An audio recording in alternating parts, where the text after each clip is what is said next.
एक अच्छे माहौल में हम लोग को रामनवमी को पर्व को कंप्लीट करवाना है। आप जानते हैं शांति समिति की बैठक में जिन चीजों को डिमांड की जाती है, जो मांग की जाती है, उनको पूर्ण करना अधिकारियों का काम होता है। शांति समिति की यहाँ बैठक में सभी लोग आए हुए थे और अपनी आवाज को मुखरता के साथ रखा गया, लेकिन अगर वो आवाज अगर नहीं पूरी ढंग से सुनी जाती तो मुझे लगता है कि ऐसे बैठक में आना उचित नहीं है।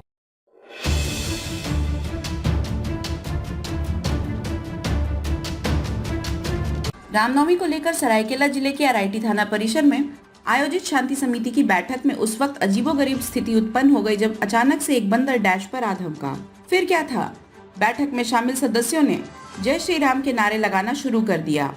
हालांकि बाद में बंदर वहां से चला गया। बैठक में रामनवमी पर्व शांतिपूर्वक मनाने की अपील की गई। थाना प्रभारी विनय कुमार ने बताया कि सभी अखाड़ा समितियों का भौतिक सत्यापन कर लिया गया है।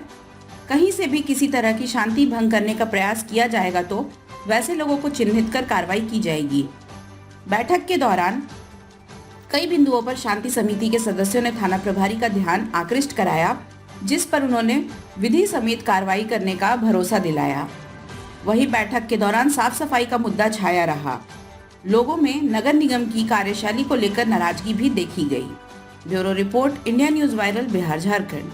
रामनवमी को लेकर आरआईटी थाना परिसर में शांति समिति की बैठक की गई है, जिसमें शांति समिति के सभी सदस्यगण और अखाड़ा कमेटी के जो भी अध्यक्ष थे सभी, और रामनवमी को लेकर आवश्यक दिशा निर्देश दिए गए हैं और उन्हें बता दिया गया है कि सभी जगह जो एक अच्छे माहौल में हम लोग को रामनवमी को पर्व को कंप्लीट करवाना है। लाइसेंसी है और 2 गैर लाइसेंसी है। ठीक, तो भौतिक सत्यापन कर लिया गया है अखाड़ा समिति के साथ, और भी जो बीच बीच में समस्या आ रहे हैं उन लोगों का हम लोग बैठ कर उसका निराकरण कर रहे हैं। हर साल रामनवमी पर्व को लेकर एक शांति समिति की बैठक बुलाई जाती है। उसी बैठक में शांति समिति के सारे सदस्य पहुंचे थे। पिछली बार की भांति भी आज लोगों ने अपनी आवाज़ को यहाँ पर मुखर रूप से रखा।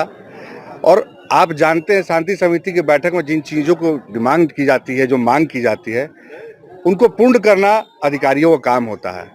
लेकिन अफसोस के साथ ये बात कहना पड़ रहा है, ये हो नहीं पा रहा है। जैसा कि आप सफाई को लेकर के अगर आप देखेंगे तो सभी लोगों ने, जितने भी यहाँ शांति सदस्य के लोग यहाँ मौजूद थे, सभी लोगों ने एक मुखर सफाई को लेकर के कहा।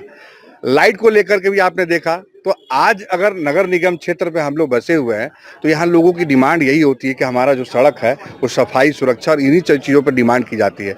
आज उन्हीं मुद्दों को लेकर के, क्योंकि आपको पता है कि रामनवमी का पर्व है, राम का पर्व है, एक सनातनी और हिंदू धर्म का सबसे बड़ा पर्व माना जाता है। उस पर्व को मनाने के लिए आज शांति समिति की यहाँ बैठक में सभी लोग आए हुए थे और अपनी आवाज़ को मुखरता के साथ रखा गया, लेकिन अगर वो आवाज़ अगर नहीं पूरी ढंग से सुनी जाती तो मुझे लगता है कि ऐसे बैठक में आना उचित नहीं है और ना औचित्य है। क्योंकि आप जिस थाना के इर्द में बैठे हुए हैं, आप इसके ठीक पीछे देखें, जहां पर खेल का भी प्रभावना रखा जाता है, सद्भावना के लिए यहाँ खेल होता है, लेकिन यहाँ भी आप देखिए कचड़ों का अंबार लगा हुआ है। मैंने पिछली बार बैठक में कहा था, जो नगर निगम के अधिकारी आए थे, लेकिन इस बार तो कोई पहुंचा नहीं।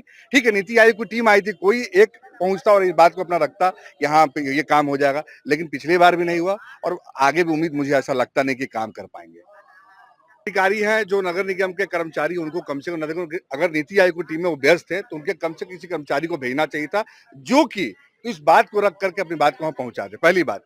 उसके अधिकारी, आप बिजली डिपार्टमेंट की बात करते हैं, बिजली डिपार्टमेंट पर ऐसे अधिकारी को भेज देते हैं जिनका काम सिर्फ सर्विस है, जिनका काम उस सर्विस में क्या वो सर्विस कर पाएंगे हम लोग के लिए? ये सोचने वाली बात है। कम से कम उनके अधिकारी को यहाँ पहुंचना चाहिए था। उनके अधिकारी लेवल के लोग रहते हैं जो अपना कार्य को उचित रूप से, क्योंकि प्रशासन का जिस थाना में शांति समिति की बैठक होती है उनका काम लॉ एंड ऑर्डर होता है, उससे ऊपर का कुछ नहीं होता है। उसके बाद वो सूचना देंगे, डीसी और एसपी को सूचना देंगे, उसके बाद की सारी जिम्मेवारी जो होती है यहाँ के अधिकारियों का, जो आप देखते हैं हर बार वो विफल उस पर रह रहे हैं।